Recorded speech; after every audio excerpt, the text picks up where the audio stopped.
Hi అండి. Welcome to our channel Naveena vlogs అండి. వచ్చేయండి అన్‌హెల్తీ మ్యాగీ అయితే చేసేసుకుందాము పిల్లల కోసము. ఏంటక్క అన్‌హెల్తీ అని అంత బాగా చెప్పావు.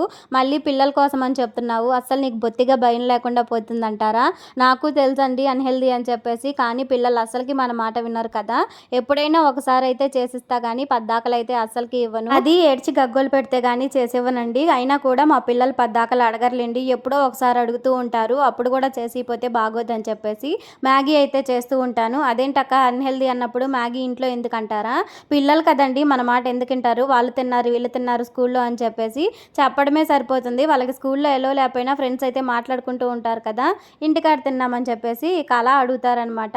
ఇక నేనేమన్నా తక్కువ? అస్సలకి కాదండి. చిన్నప్పుడు నేను కూడా తినేదాన్ని. మరీ చిన్నప్పుడు అంటే చిన్నప్పుడు కాదులేండి. 8, 9, 10 ఈ స్టేజ్‌లో కూడా మ్యాగీ ఎక్కువగానే నేను తిన్నాను. తర్వాత తిని వాటి మీదయితే ఇరిటేషన్ వచ్చేసింది. ఇక మ్యాగీ అయితే పూర్తిగా మానేసేసాను. ఆ అలవాటే మా పిల్లలకొచ్చింది. మా పిల్లలే కాదులేండి, ప్రతి ఒక్క పిల్లలు మ్యాగీ ఇష్టపడతారు. చిన్న ఏజ్‌లో గానీ మ్యాగీ అయితే ఇష్టంగానే ఉంటారండి. ఇప్పుడైతే కొంతమంది పెద్దోళ్ళు గూడా తింటున్నారు. ఇక్కడైతే మ్యాగీ అయిపోయింది. పిల్లలకైతే చెరొక బౌల్‌లోకైతే వేసిచ్చేస్తున్నాను. మరీ ఎక్కువగా అయితే చేయలేదండి. మళ్ళీ బ్యాడ్ కామెంట్స్ అయితే అసలుకి పెట్టకండి. మ్యాగీ ఎందుకు పెడుతున్నారు పిల్లలకని చెప్పేసి. ఇక ఈవినింగ్ టైంలో ఏదో ఒకటి వాళ్ళకి తినాలనిపించిద్ది కదండీ! ఆ టైంలో అయితే ఈ విధంగా చేసిచ్చేసాను. మ్యాగీ అయితే చాలా బావుందంట.